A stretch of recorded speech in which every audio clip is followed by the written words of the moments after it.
विजय झालेले आहे. ही लढाई धनुशक्ती विरुद्ध जनशक्ती चालली आहे आणि मंगेश अण्णा काकडे यांची 9 वर्षाची मेहनत फळाली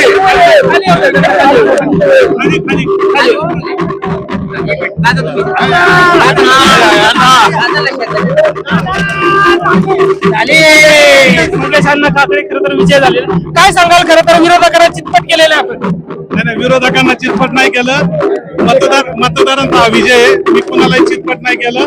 लोकांनी मला विजय केला. खरं तर मंगेश अण्णा काकडे खरं तर सर्वसामान्यांमध्ये जाणारं व्यक्तिमत्व आहे आणि नागरिकांनी किंवा जे काही मतदारांनी तुम्हाला या ठिकाणी निवडून दिलेलं आहे. तुम्ही जनतेचा विश्वास यापुढे कसं संपादन करा? खरं तर हे श्रेय माझं एकट्याचं नाही. मी मागाशी सांगितलं की त्यात मग एकनाथ शिंदे साहेब असतील, शरददादा असतील, रामबाई आहेत, विकासबाई आहे, आदरणीय नेताजी दादा आहे, नैनाताई आहेत, प्रसन्न अण्णा आहेत. खूप नावं आहेत. प्रत्येक गावातली अशी महत्वाची नावं आहेत की ज्यांच्यामुळे खरं तर आज हा विजय सुखकर झाला आणि त्यांच्या कष्टाचं फळ आहे. मी एक सर्वसामान्यच माणूस आहे आणि सर्वांच्या या त्यागामुळं आणि लोकांच्या विश्वासामुळे आज खरं तर हा विजय झाला. खरं तर या ठिकाणी कार्यकर्त्यांच्या देखील भावना आहेत. कार्यकर्ते देखील मोठ्या प्रमाणात आहेत.